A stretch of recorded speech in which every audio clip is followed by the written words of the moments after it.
tarde, estamos chegando. O programa Gente que Fala está no ar, 12:01 agora. Eu sou o Mauro Friesman. Nossa audiência nos acompanha pela Rádio Trianon AM 740 de São Paulo, pela Rádio Universal AM 810 de Santos e também pelas redes sociais. Imagens do Instagram, do Facebook, do nosso canal no YouTube para você acompanhar, aquele convite diário para você seguir a gente, curtir, compartilhar os nossos conteúdos, interagir também com o programa pelo WhatsApp, 973350038, é o número 973350038. Nas redes sociais, minha gente, sempre marcando a hashtag Programa Gente que Fala, legal? Olha, hoje, quinta-feira, mais uma edição do Gente do MPD que Fala, é uma parceria nossa com o movimento do Ministério Público Democrático e o apoio da CBDL, Câmara Brasileira de Diagnóstico Laboratorial. Vamos colocar em campo aqui o nosso time para análise e debate dos assuntos que estão aqui propostos na nossa pauta de hoje. Dr. Mário Papaterra Limonge, procurador de Justiça, associado do MPD, Movimento do Ministério Público Democrático. Procurador Limonge, boa tarde, seja bem-vindo mais uma vez. Boa tarde, muito obrigado pelo convite. Boa tarde a todos, aos companheiros de bancada. Muito bem. Vamos lá. Também com a gente nessa nossa jornada aqui hoje, doutora Sara Albergaria, advogada, consultora sênior de compliance. Doutora Sara, tudo bem? Boa tarde, Mauro, tudo bem? Obrigada pelo convite. Boa tarde, pessoal. Obrigado pela presença também conosco. Doutor Hamilton Calazans, advogado, professor universitário, autor dos seguintes livros: Lavagem de Dinheiro no Mercado de Arte, um novo panorama da criminalidade, e também de Corrupção e Lavagem de Dinheiro, Conexão Brasil-Itália. Tudo bem, doutor Hamilton? Boa tarde. Tudo bem, boa tarde, Mauro, boa tarde a todos. Será um prazer estar com vocês nesse período hoje. Muito obrigado. E fechando aqui o nosso time para a nossa conversa, Dr. Alex Galoro, médico patologista clínico, diretor do Comitê de Análises Clínicas da Abramed, é a Associação Brasileira de Medicina Diagnóstica. Dr. Alex, como vai? Tudo bem? Boa tarde, Mauro. Boa tarde aí para os companheiros aí da bancada e para todos que estão acompanhando. Obrigado pelo convite. Nosso primeiro assunto, política, 12:04 agora, vamos a ele. O diretório do PL decidiu, por unanimidade, dar carta branca ao presidente da sigla, Valdemar Costa Neto, para negociar diretamente com o presidente Jair Bolsonaro as indicações para as candidaturas nos estados em 2022. Esse era o principal entrave para a filiação de Bolsonaro ao PL. Os dirigentes dizem que as divergências serão discutidas individualmente, mas que dificilmente o partido se coligará às siglas adversárias de Bolsonaro no próximo ano, como ocorre, por enquanto, aqui em São Paulo. A decisão, agora, claro, está com o presidente Jair Bolsonaro e a data de filiação ainda segue em aberto. Procurador Limonge, eu começo com o senhor sobre esse tema. Qual que é a leitura que o senhor faz? A gente lendo a nota parece simples, né? Olha, está resolvido, carta branca, e as coisas não funcionam bem assim. Uma coisa é entre os dirigentes partidários, outra coisa é a política do dia a dia, como ela se desenvolve. A cada instante a situação vai mudando, né? Exato, Mauro. Eu acho muito difícil se falar em carta branca. Carta branca pressupõe liberdade de atuação total e isso é incompatível com a atividade política, que sempre necessita negociações.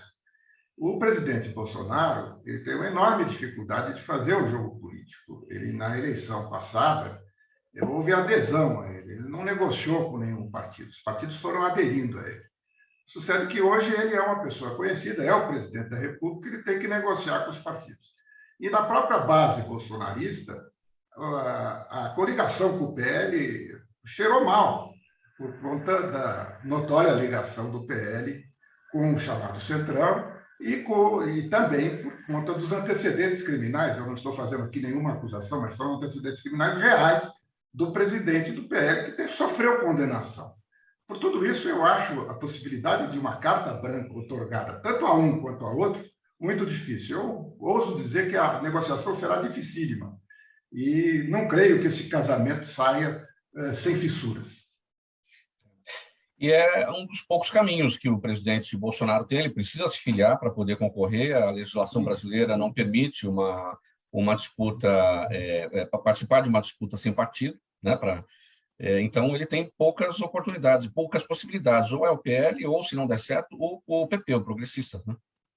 Parece que o campo de atuação do presidente já está bem diminuído. Ele tentou montar um partido próprio, que seria uma solução para ele, para os filhos, enfim, para a base bolsonarista, para o discurso mais ortodoxo da base bolsonarista, não conseguiu, porque isso é uma atividade política e agora ele terá que aderir.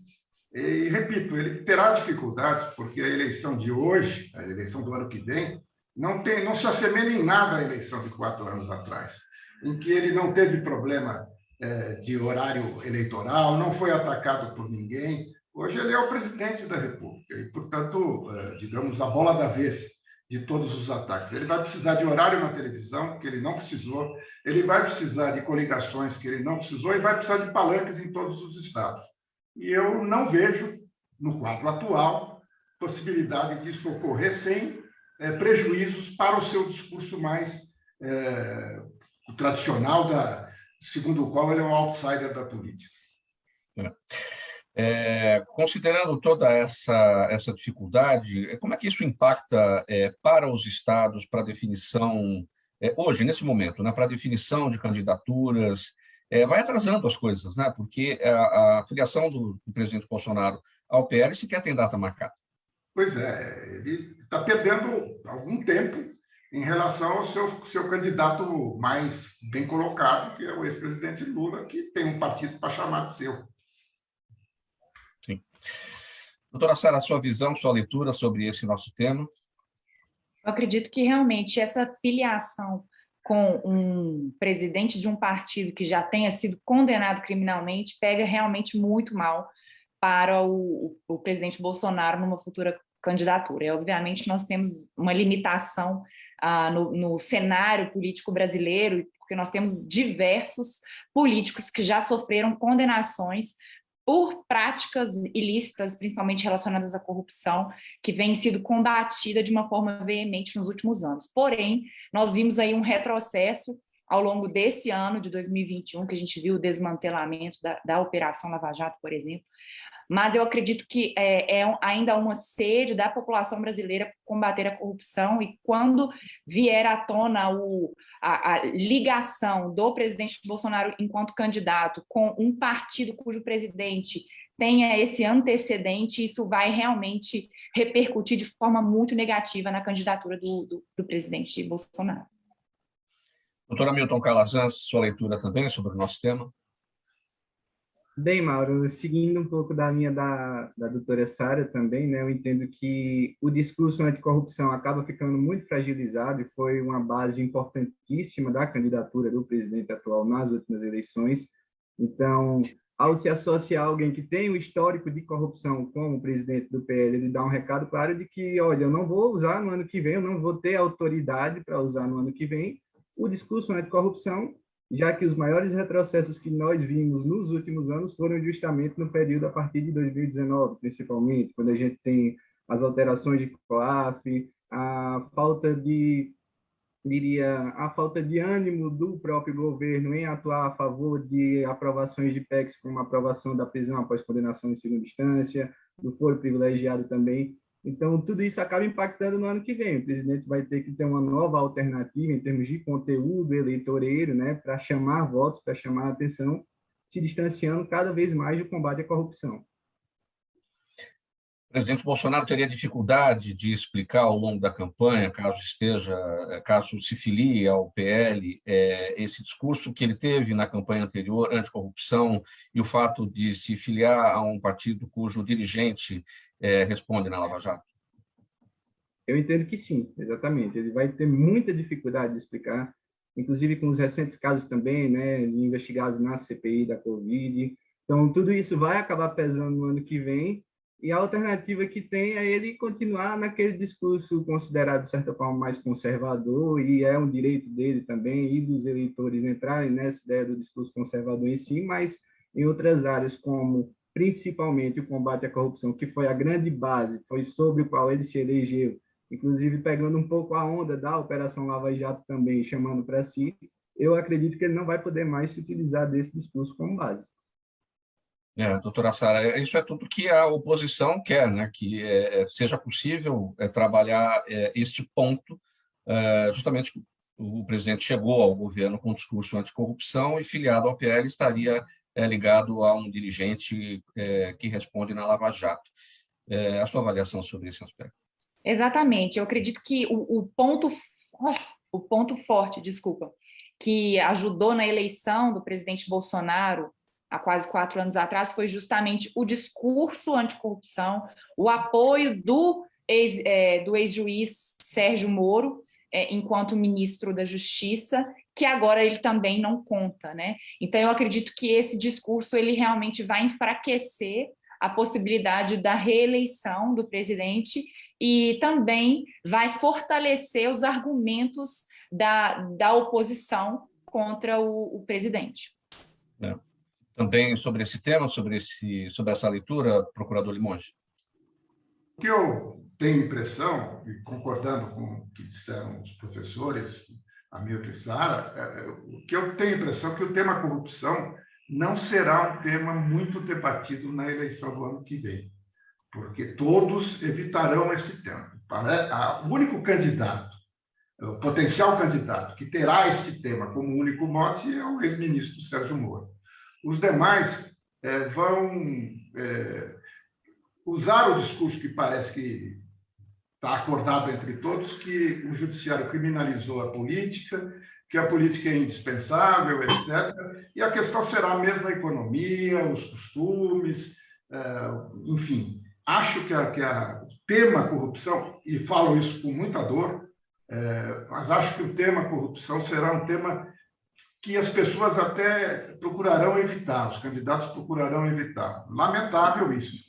Agora, é evidente que para o presidente Bolsonaro, este é um dado forte, porque como ele não tem, o governo dele não tem nenhum atrativo a apresentar, a inflação está aí, a fome está aí, há uma série de fatores.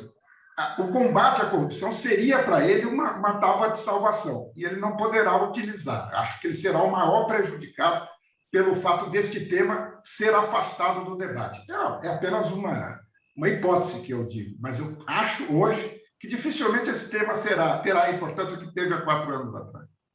O senhor destacou que o único que teria condições seria o ministro Sérgio Moro. Ministro Sérgio Moro, mas ele será seria demonizado por todos, né? Sim, será uma tremenda vidraça daqueles que acreditam que a Lava Jato criminalizou a política. Exatamente. Haveria e haverá, e já está havendo, uma união de todos aí contra este tema. Este é um tema que não convém discutir. Digo isso com muita dor, né? Na qualidade, inclusive, de procurador de justiça. Lamento muito, mas eu tenho essa intuição. 12h14, programa Gente que Fala, edição de quinta-feira, é o Gente do MPD que Fala, parceria nossa com o Movimento do Ministério Público Democrático e o apoio da Câmara Brasileira de Diagnóstico Laboratorial. Relógio pulou agora 12h15. Nosso próximo assunto é o seguinte: a quantidade de jornalistas negros nas redações brasileiras é quase 3 vezes menor do que a de profissionais autodeclarados brancos. Brancos são 77,6%, pretos e pardos 20,1%, amarelos 2,1%, indígenas 0,2%. Esse estudo, essa pesquisa, foi realizada pelo Perfil Racial da Imprensa Brasileira e divulgada ontem, na Semana do Dia da Consciência Negra, que se celebra agora no sábado, dia 20 de novembro. Para a nossa análise aqui, doutor Limonge, o que diz a nota exatamente, os dados não são muito diferentes das outras profissões que exigem ou priorizam a formação universitária. Está dentro do padrão de todas as demais profissões, não é? Sem dúvida, inclusive no Judiciário e no Ministério Público, né, que, lamentavelmente, o número de negros é absolutamente irrisório e nós felizmente, estamos adotando a política de cotas e nos últimos 2 concursos já houve um ingresso no Ministério Público, um dos quais, inclusive, eu fui examinador, já houve um ingresso mais significativo de negros. Mas o que ocorre com o jornalismo ocorre com todos e é o retrato do Brasil.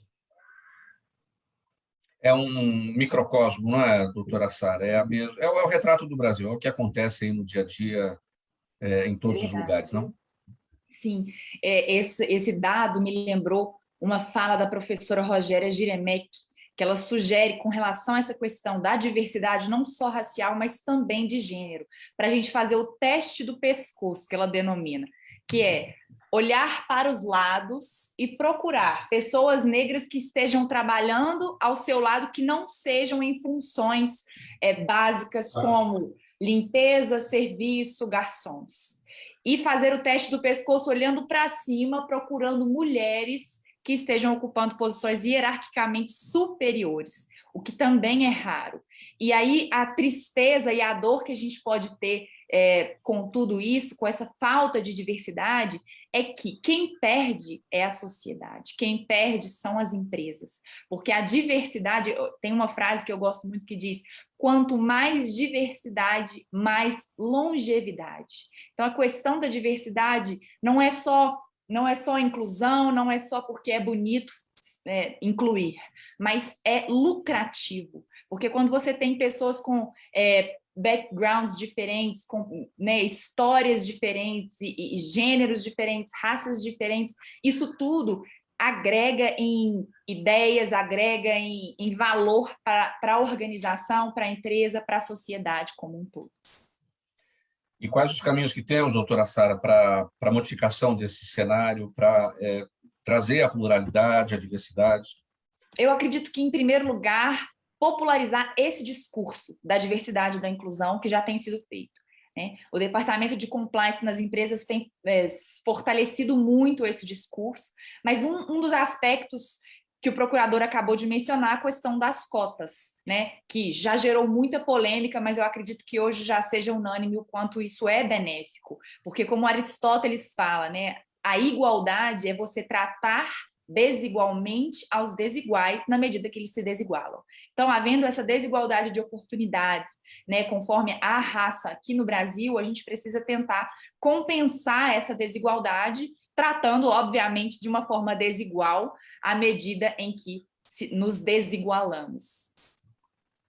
Doutora Milton, quais os caminhos que temos para que a gente trate de acordo essa desigualdade a partir desses dados aqui dessa pesquisa, em que só 20% dos jornalistas são negros nas redações brasileiras, e isso é muito igual ao que acontece nas demais profissões, né?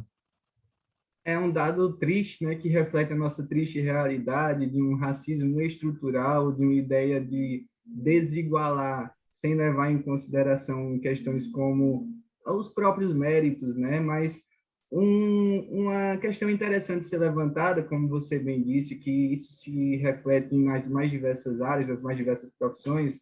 Hoje estamos tendo, né, inúmeras eleições espalhadas pelo Brasil das OABs, das respectivas OABs e suas seccionais. E, por ser da Paraíba, eu parei para analisar um pouquinho a composição das chapas dos conselhos federais e estaduais, e você vê que o número de mulheres e homens negros encabeçando posições, funções consideradas relevantes nessas chapas é quase ínfimo, é pouquíssimo. Você consegue perceber que há ainda na própria advocacia e em tantas outras áreas, no direito, no jornalismo também, uma ideia de que há esse pensamento, eu não diria um pensamento racista, mas desigual no seio da sociedade em si. Então, a gente precisa começar a trabalhar com políticas afirmativas, como o STF tem ressaltado sempre quando a questão chega no próprio STF, né? A ideia de política afirmativa não é você privilegiar alguém, mas você conseguir dar uma oportunidade, igualar para que, a partir daquilo, ele tenha condições de ter acesso também, de ter as suas oportunidades profissionais, financeiras, enfim. Então, a ideia precisa ser nessa esteira. Trazer para a sociedade a cultura de que nós precisamos desse ambiente democrático, desse ambiente diverso, e, a partir disso, as melhores ideias acabam surgindo. Você destacou, doutor Calazans, a respeito da composição das chapas, né, que disputam as presidências das OABs regionais em todo o Brasil, a eleição que vai acontecer agora no dia 25 de novembro. Essa sua observação foi sobre as chapas na OAB de Paraíba, ou você procurou dar uma olhada no Brasil inteiro, em todas as unidades? Da Paraíba em si, eu me restringi à Paraíba, né? Existe até Lá tem uma campanha muito forte para uma eleição da primeira mulher presidente da OAB, e a gente começa a pensar, nossa, em 90 anos de OAB, ter a primeira mulher assumindo um cargo de presidência é algo que precisa começar a ser repensado, levantado, não por ser mulher em si, mas pela capacidade que ela demonstra. A gente precisa ter esse ambiente cada vez mais diverso, cada vez mais plural, nos ambientes corporativos também, nas redações, como você trouxe a notícia, né, Mauro? Então, é algo que a gente precisa levar em consideração. Nós temos uma cultura muito da ideia do homem ideal lá do início da nossa civilização, né? Qual seria esse homem ideal? Será que o Estado está sendo construído por um homem branco, heterossexual, que tem aquelas condições pré-estabelecidas? Ou eu vou construir um Estado para todos, independente de raça, de credo, de convicções políticas, ideológicas? Doutor Alex, você consegue também fazer uma leitura sobre esse tema na sua área, na área da saúde? Então, realmente é um tema estrutural, né, da nossa sociedade, já com razões históricas e que trazem também a repercussão no sistema de saúde, não só na prestação de serviço, como também no acesso, né, aos sistemas e a diferença que é feita e que temos hoje tanto no sistema público e privado. Então, realmente é um ponto que precisa ser tratado, e concordo com o que a Sara e o Hamilton, o Mário mesmo comentaram, da necessidade, primeiro, de se discutir esse tema, segundo, melhorar o acesso, né, com a política de cotas realmente que parece demonstrar um resultado a mais curto prazo, né? Mas depois com outros também, como o acesso à educação, né? Eu acho que é um item importante para que tenha o desenvolvimento de toda a população. Doutora Sara, já que falamos de eleições na OAB, eleições no ano que vem, eleições presidenciais, eleições para governadores, para senadores, para deputados em Brasília e nos estados, enfim. A gente tem que olhar também para essa diversidade nessas eleições, né? Com certeza, e infelizmente a realidade é que essa diversidade ainda não é uma realidade no Brasil, tanto em termos de diversidade racial, quanto em termos de diversidade de gênero. Inclusive, uma notícia que eu ouvi há pouco tempo é que não havia banheiro feminino no Congresso Nacional até pouco tempo atrás, ou seja, os homens eram unanimidade, era uma maioria unânime, e o banheiro feminino foi algo recente no nosso Congresso. Então, acho que é algo que é um caminho longo que a gente precisa trilhar, e eu aqui falando, né, em nome das mulheres, sendo a única mulher aqui no grupo de debate, não porque a gente quer se destacar ou quer ser melhor do que os homens, não, mas porque a sociedade ganha muito com essa diversidade de pontos de vista e de, até mesmo às vezes, da sensibilidade, da maneira de pensar, da maneira de perceber as situações, a política, a economia e tudo, né? Acho que a gente tem muito a ganhar com a diversidade. Doutor Limonge, de que forma, para a gente fechar esse tema, a sociedade perde, a partir dos resultados dessa pesquisa, 20% dos jornalistas são negros apenas, né, nas redações brasileiras, do ponto de vista da produção, a imprensa como considerado o quarto poder, como porta-voz da nossa sociedade para levar as informações, como é que o jornalismo e a sociedade perdem? É óbvio que perde na medida em que você não tem nas redações a representatividade adequada do próprio Brasil. Quando você elitiza as redações, elitiza o Ministério Público, elitiza a magistratura, elitiza o serviço médico, elitiza a universidade, evidentemente você está falando com um público que não é o público real. Eu sou otimista, porque eu vejo uma evolução. Eu vejo conversas sobre o tema. Famílias que antigamente jamais admitiriam a presença de um negro casado com filhos ou filhas, etc., já discutem o assunto, já aceitam o assunto. Então, eu vejo uma evolução lenta, mas vejo uma evolução. Na minha instituição, especificamente, eu acho que esse tema já é um tema bem debatido, quer dizer, já não se discute mais as cotas. Eu me lembro que quando se iniciou a discussão sobre as cotas, havia uma resistência, tanto no órgão especial, como nos conselhos do Ministério Público, etc. Hoje, esse assunto já está superado. Quer dizer, os concursos são feitos preservando-se as cotas, não é? As bancas têm tido boa vontade na adoção de critérios bastante objetivos para a obediência do dispositivo legal, de maneira que isso já não é mais um assunto discutido. Vai levar muito tempo, mas brevemente, talvez, como disse a doutora Sara, se a gente olhar para os lados, a gente vai conseguir encontrar. Vai levar muito tempo, lamentavelmente vai levar muito tempo. Eu mesmo não terei tempo de ver as redações divididas meio a meio, espero. Mas é um caminho que está se seguindo. Tem aquela frase que diz devagar e sempre, né? Mas que a gente consiga pôr um pouquinho mais de velocidade. Vou mandar um pouco mais rápido.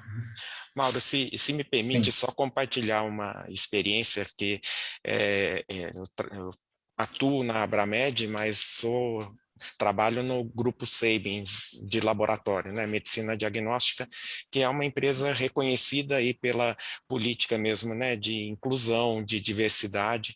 A gente aqui tem a proporção do gênero feminino é 75% na área de atuação, e isso a nossa presidente é mulher, a diretoria também tem essa participação, e isso se replica em todos os outros cargos, né? Então a gente vê, olhando para o lado, como a Sara disse, e olhando para cima, a gente vê mulheres e negros, e acho que isso é um exemplo vivo de como isso contribui mesmo para a diversidade, para o resultado, inclusive financeiro, né?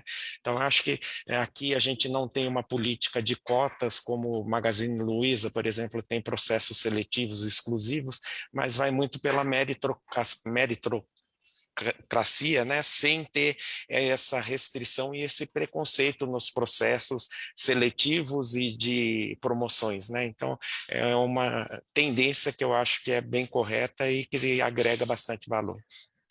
E é importante destacar aqui, doutora Sara, a respeito das mulheres, a presença feminina cada vez maior nas redações, na imprensa brasileira, em absolutamente todos os postos, na produção, mulheres repórteres, mulheres apresentadoras, cargos de gerência, de chefia, direção também. Muito importante deixar destacada esse avanço da presença da mulher na imprensa brasileira.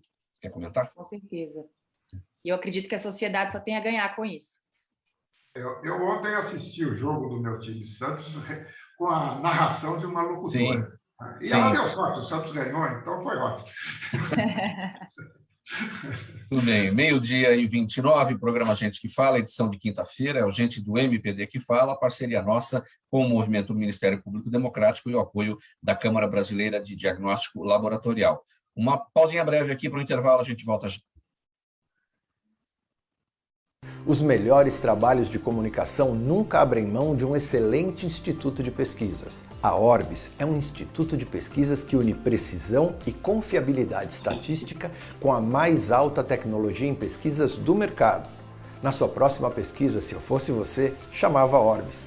Até porque o sucesso é consequência direta da informação que você tem e o que você faz com ela. Transmitida a mensagem aqui do nosso apoiador do programa Gente que Fala, seguimos aqui pela Rádio Trianon AM 740 São Paulo, Rádio Universal AM 810 Santos, imagens das redes sociais, Instagram, Facebook, o nosso canal no YouTube para você acompanhar. Edição de quinta-feira do Gente que Fala é o Gente do MPD que Fala, parceria nossa com o Movimento do Ministério Público Democrático e o apoio da Câmara Brasileira de Diagnóstico Laboratorial. Vamos falar agora de saúde, vamos falar sobre Covid. A combinação de vacina no braço e medidas sanitárias refletiu em boas notícias. A proporção de testes com resultado negativo para a Covid no Brasil atingiu o maior patamar desde o início da pandemia.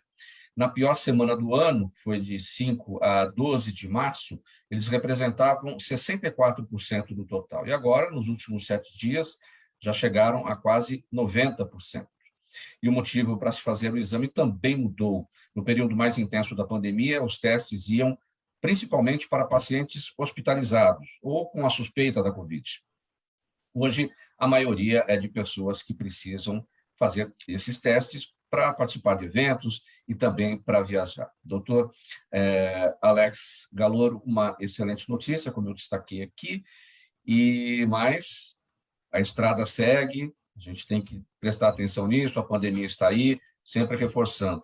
Vacina, mãos sempre bem higienizadas, distanciamento social para a gente poder sair disso da forma mais rápida possível, não é?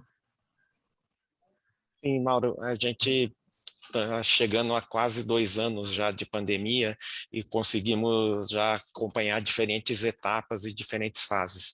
Nesse momento, a gente já vê, né, essa queda nos indicadores, na positividade dos testes, no número de casos, de internações e de mortes, mas a gente ainda tem exemplos no mundo de que o relaxamento nas medidas sanitárias e mesmo na vacinação podem trazer novos aumentos, como a gente tem visto aí nos países da Europa. Então, é importante que a gente mantenha essa política e essa vacinação aí da população brasileira.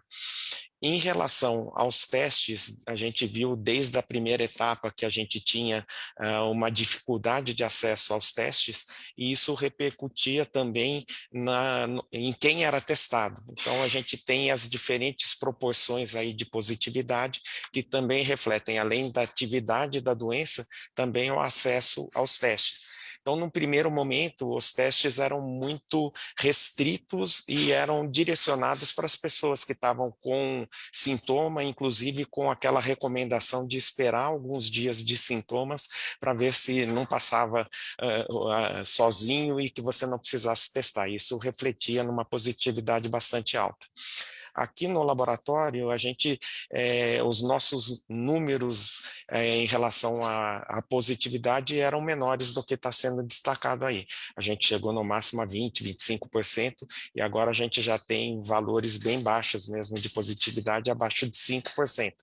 Que mostram, então, também esse acesso maior ao público que tem aí o acesso à saúde privada, né? Acho que nos meios, na saúde pública ainda tinha uma restrição e se mantém, com isso os números são maiores. De qualquer forma, né, e resumindo, eu acho que é isso, mostra uma redução na circulação da doença, uma repercussão, um resultado grande da vacinação e que a gente está no caminho certo. E o olhar que a gente tem que ter nesse momento, doutor Alex, para determinados países da Europa, onde a gente vê ali uma situação ainda bastante complicada, afinal, a gente esteve na mesma condição no começo. A gente olhava para a Europa e viu o que estava acontecendo lá e, né, tudo veio para cá na sequência. Sim, eles sempre estiveram, né, um pouco à frente, né, da gente nos ciclos e nas ondas da doença. Para mim, a grande diferença é essa cultura brasileira, né, de uma boa aderência à vacinação. Então, nesse momento, a gente tem índices vacinais melhores do que da Europa. E quando tem o aumento da onda, se detecta aí que a grande maioria dos que voltaram a ter doença são os que se recusaram a tomar vacina. Tanto é que a hora que se impôs um lockdown para as pessoas não vacinadas, passou a formar fila para vacinação. Então, eu pessoalmente não acredito que a gente volte a ter uma onda no mesma proporção e que a gente tenha essa onda que a Europa tem tido, porque a nossa cobertura vacinal está maior, mas como a nossa população ainda é grande, né, e ainda precisamos aumentar ainda a cobertura completa da vacinação da nossa população. Acho que ainda não estamos no ponto de relaxar e falar que não precisa mais vacinar porque a pandemia aqui já está superada, né? Doutor Alex, o que poderia ter acontecido com esse contingente que não foi para a segunda dose da vacina, a gente esperada para tomar vacina e que realmente não aparece? A gente já está indo para a dose de reforço para determinados grupos, ou seja, é uma terceira imunização, né? E a gente sequer conseguiu, por uma boa parte, uma boa parcela, fazer a imunização completa, ou seja, com as 2 doses. A gente demorou um pouco, né, para conseguir a quantidade necessária de vacina. Então, a nossa campanha vacinal foi um pouco atrasada, e isso é uma pena, né, porque a gente vê que se isso tivesse sido feito com mais precocidade, a gente teria salvado algumas vidas aí que não precisavam ter pego a doença. Então, nesse momento, com a quantidade disponível de vacina, daí a gente entra na capacidade do sistema de saúde fazer a vacinação, e é isso que tem sido feito agora, né, gradualmente, com as diferentes etapas aí, com as diferentes idades. O que acontece também é o que vai se aprendendo durante a pandemia, que foi o que aconteceu desde o início, né? Quantas doses vão ser necessárias e com que frequência vai ser necessário o reforço vacinal para que você consiga realmente inibir a circulação do vírus. Não se sabe ainda, né, se a terceira vai ser a última dose, depois vamos precisar repetir anualmente, ou se vai continuar sendo necessário um reforço vacinal semestral. Então, tudo isso vai sendo aprendido conforme os dados vão sendo gerados. Faltando 23 minutos para 1h, você por aqui no programa Gente que Fala, edição de quinta-feira, é o Gente do MPD que Fala, parceria nossa com o Movimento do Ministério Público Democrático e o apoio da Câmara Brasileira de Diagnóstico Laboratorial. Rádio Trianon, AM 740 São Paulo, Universal AM 810 Santos, e a gente também está nas redes sociais, Instagram, Facebook e o nosso canal no YouTube. Voltando a falar agora de política, minha gente. Olha, em meio ao impasse para a aprovação da PEC dos precatórios no Senado Federal, parlamentares lá articulam acabar com o orçamento secreto. A iniciativa teria sido colocada como condição pelos senadores Alessandro Vieira, do Cidadania do Sergipe, José Aníbal, do PSDB aqui de São Paulo, e Oriovisto Guimarães, do Podemos do Paraná. Ministros do governo Bolsonaro e principais articuladores políticos lá do Palácio do Planalto, Ciro Nogueira, da Casa Civil, da Secretaria do Governo, a Flávia Arruda, também se mostram favoráveis ao fim do orçamento secreto. Procurador Limon, já começo com o senhor sobre esse tema. O senhor acredita que dê certo, até porque as dinâmicas das duas casas, a Câmara e o Senado, são diferentes quando falamos dessas emendas, né? No Senado, as emendas de relator não são usadas como moeda de troca para aprovação de projetos do governo. É diferente do que ocorre na Câmara. Mauro, eu queria aproveitar a presença de dois advogados aqui na bancada para fazer primeiro um comentário a respeito dos precatórios em si. Parece que nós estamos aceitando como algo razoável este calote. Isso não tem outro nome. É calote e é muito grave, muito grave. Por mais que se diga que a necessidade de se substituir o Bolsa Família pelo Auxílio Brasil, etc., não se pode ignorar que precatório é decisão com trânsito em julgado, e ao contrário do que dizem, não é para privilégio, é para gente que está esperando há décadas, há um tempo enorme, para uma indenização que foi reconhecida pelo Judiciário.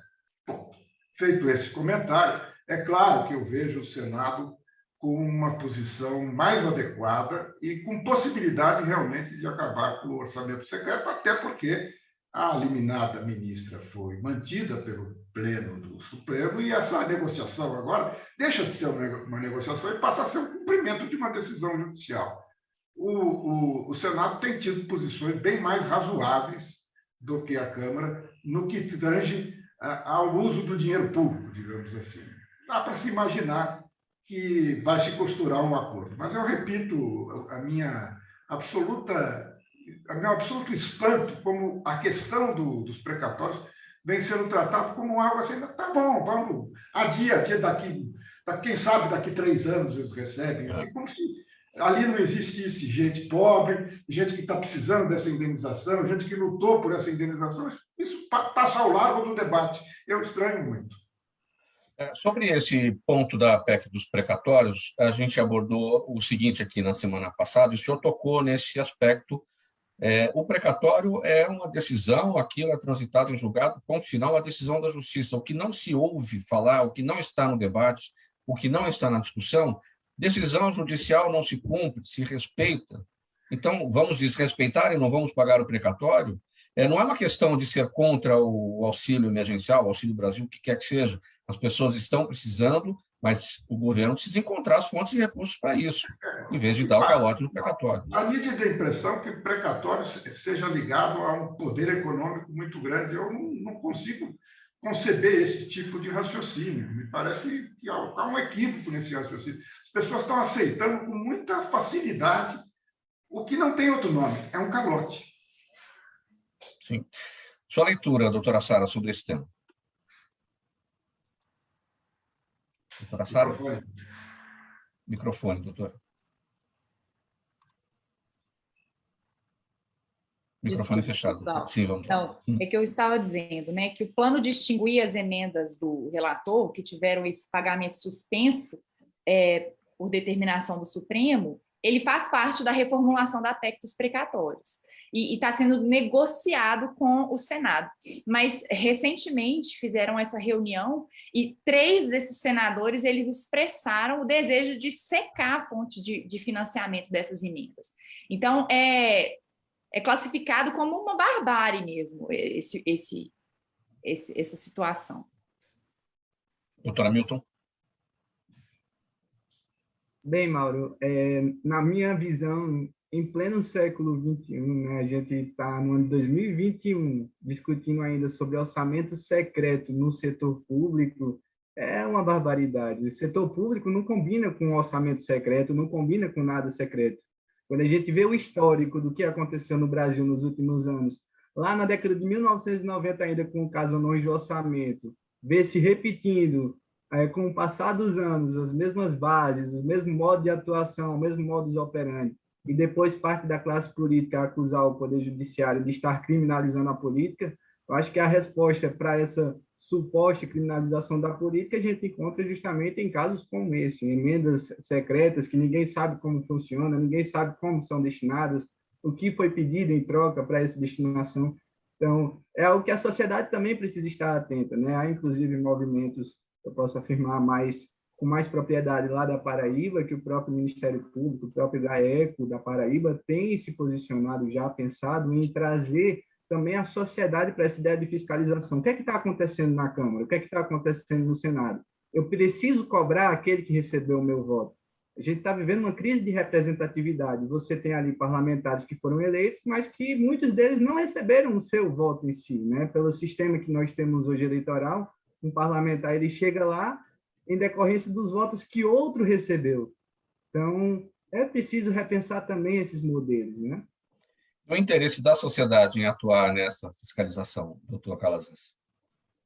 Bem, é uma mudança cultural. Um engajamento, um nível de politização, enfim. É uma mudança cultural que vai levar anos. Talvez eu morra ainda e não tenha, né, essa mudança de cultura, porque eu percebo que desde criança eu escuto essa ideia, as coisas sempre foram assim, sempre funcionaram assim, e a gente não vai conseguir mudar. Então, é necessário começar a se refletir, é necessário começar a se cobrar, mesmo que seja uma voz solitária lá no deserto, mas começar a falar, começar a tentar, por meio da educação principalmente, né, da educação de base, ensinar desde cedo às crianças, olha, você é vítima também desse tipo de coisa, você é vítima desse tipo de crime. A partir disso, nós criaremos uma sociedade mais atenta, uma sociedade que busca a transparência, que busca basear suas relações empresariais, futuramente políticas também, por meio da honestidade e da ética. Eu acho que essa é a base de tudo. Investimento na educação. E a gente lembrar em quem a gente votou nas últimas eleições, entender cada um dos cargos, né? Aquele que a gente escolheu para exercer cada um dos cargos, quais são as atribuições dessas pessoas que são as nossas representantes, né? Temos muito caminho a seguir, de fato, doutor. Agora, secreto, doutora Sara, não combina com compliance. Compliance é transparência, né? Então, exatamente. E esse é o seu trabalho. Exatamente. O compliance ele é a área que é responsável pela ética e integridade nos negócios. E ela tem sido implementada, inclusive, em campanhas de políticos. Né? Vários políticos hoje já têm campanhas, já têm programas de compliance dentro das suas campanhas, e hoje vários deputados, senadores têm programas de compliance em seus gabinetes. Então, essa questão, né, do orçamento secreto, das emendas do relator, é muito chocante mesmo, pensando mesmo num mindset de transparência e de ética, de integridade. Por quê? O valor que essas emendas, não sei se foi mencionado aqui o valor dessas emendas de relator, é estimado em cerca de 20 bilhões de reais do orçamento federal. Isso não é pouco dinheiro, mesmo sendo o nosso governo, né, muito rico, nós temos aí 20 bilhões de reais que são distribuídos sem critério, ou seja, não sem critério, mas com um critério oculto, né, um critério secreto. Como que a gente vai saber qual é o critério utilizado para dividir aí esses 20 bilhões entre os políticos e parlamentares? Ou seja, isso realmente não condiz com o ambiente de negócios atual que vem realmente se pautando pela ética, pela transparência, pelo compliance, ou pelo menos é para isso que a gente vem trabalhando, né? Procurador Limoges, isso vai ter que estar no debate das próximas eleições, obrigatoriamente. Com certeza, né? Eu espero que sim. Como eu já disse no bloco anterior, eu lamento que a questão da corrupção provavelmente não será objeto de debate por conveniência da classe política. E, digamos, a corrupção passiva, que é este orçamento secreto, esta loucura de não se saber. A doutora Sara disse que o orçamento secreto não está bem definido. Na verdade, se ele é secreto é porque ele não é para ser definido, né? Ele não é para ser definido, não é para ser correto. Quer dizer, esse tema tem que ser debatido, sim. Por quê? E quais as razões que levam o orçamento a ser precário na questão da saúde, ou ser precário em relação a determinadas questões essenciais, e, no entanto, nós temos aí emendas do relator que não são explicáveis. Esses temas têm que ser debatidos, mas eu como sempre, vejo o lado positivo. Fico feliz em saber que há campanhas em que o tema compliance já é um tema existente. A própria existência deste termo, esta discussão, já é um tema novo. E quando eu ingressei no Ministério Público, lá há 46 anos, eu nunca tinha ouvido falar em compliance. Portanto, são questões, a sociedade está amadurecendo, até por apanhar muito, até por ser vítima demais de erros palmares, e é preciso reagir. E, aparentemente, a sociedade civil está reagindo antes do que a classe política. É bem verdade que, às vezes, o compliance é usado como marketing, né? A gente também tem que tomar cuidado com isso, porque, às vezes, as pessoas falam que tem, mas é, na verdade, para inglês ver. Né? Então, isso realmente tem se tornado um discurso muito popular, porque já foi, né, percebido que isso atrai cliente, que isso atrai, muitas vezes, voto. Então, a gente, infelizmente, tem que tomar cuidado, porque até no compliance o jeitinho brasileiro se infiltra. Compliance, afinal de contas, é selo de qualidade, não é isso, doutora? Exatamente. É um selo de qualidade. Muito bem, 11 minutos para uma. Vamos para um outro tema aqui do Brasil real, do Brasil super real. Olha, uma diarista de 34 anos de idade está presa há pouco mais de 100 dias numa penitenciária de Minas Gerais, acusada de ter furtado água. Após 2 negativas de instâncias inferiores, o pedido de habeas corpus chegou ao STF na semana passada. Ela foi presa na frente do filho de 5 anos, no mês de julho, numa casa de uma cidade no interior de Minas, e, de acordo com a polícia, ela e o marido violaram o lacre da instalação de água do local onde a família vivia de favor. Para a defensora pública, que entrou com o pedido de habeas corpus lá no Supremo, o caso se enquadra no princípio da insignificância, que é quando o valor do objeto furtado é tão irrisório que não causa prejuízos à vítima. O que esse episódio representa, doutor Limoges? Uma vergonha. Uma vergonha, e depois não sabem por que o judiciário é mal visto. Nós temos que entender que, numa sociedade democrática, todos os poderes são sujeitos à cobrança. Um episódio como esse é triste demais, é uma vergonha. Eu não costumo opinar sobre processos que eu não li, porque não tenho detalhes, mas não é preciso detalhes para imaginar que esta senhora ela não representa risco à sociedade. Então, não vamos discutir o princípio da insignificância, se vale ou não vale. O que preciso saber é o seguinte: é justificável que alguém se mantenha 100 dias preso por um fato irrisório como esse? É claro que não. É claro que não. Então, falta sensibilidade ao juiz da comarca, ao promotor da comarca, a todo mundo que está envolvido nesse episódio. É um episódio vergonhoso, triste, não tem o que dizer. Doutora Sara, o que esse episódio representa? Eu fico chocada assim, com uma notícia desse tipo, Mauro. Sinceramente, me dói na alma pensar numa mãe, né, pegando água para o seu próprio filho, para, né, matar a sede do seu filho. Eu acho que as mães, assim como eu, se compadecem ainda mais ao ler uma notícia dessa. E fora isso, fora no âmbito ético, a gente pode falar do próprio direito, gente. Isso é furto famélico. Eu não sou nenhuma criminalista para poder opinar, não, mas a pessoa tá. Qual é o bem jurídico tutelado, afinal das contas? Né? Qual que é a ameaça, como o procurador muito bem disse? Né? Qual que é a ameaça que essa mulher representa para a sociedade ao roubar água para saciar a sede do seu filho? Enfim, eu acho que realmente chocante, demonstra uma falta de sensibilidade e até falta do que fazer, vamos falar a verdade. Poderia estar muito bem processando outra pessoa que rouba algo que de fato vai representar alguma ameaça à sociedade e fica aí correndo atrás de coisas que realmente não vão fazer a diferença na sociedade. Pessoal, perguntas aqui da nossa audiência, eu vou já aqui entrar nelas, porque a gente está com pouco tempo. Eu começo com o doutor Hamilton. Luciana Balistrieri está no YouTube. Doutora Hamilton, ela pergunta se as criptomoedas são um problema a mais no combate à lavagem de dinheiro. Com certeza, um problema gigantesco, porque até o momento a gente não tem uma regulamentação em si do que são criptomoedas, né? Tem até um projeto tramitando no Congresso para aumentar a pena da lavagem de dinheiro por criptomoedas, mas é necessário também se falar o que é que vai ser considerado criptomoeda, né? Tem uma regulação das criptomoedas. Hoje, inclusive, né, eu falo até disso, fazendo um merchan, né, do meu livro, eu falo até disso no meu livro sobre lavagem em obras de arte, que estão se utilizando de criptomoedas, criminosos têm se utilizado de criptomoedas até mesmo para adquirir obras de arte.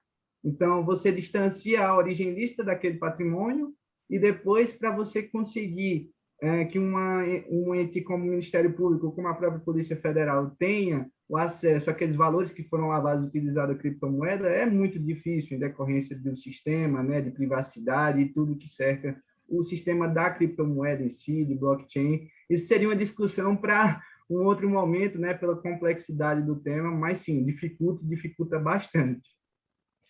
Doutor Alex, Eduardo Monteiro, no Facebook aqui com a gente, pergunta por que a Alemanha está perdendo o controle da pandemia?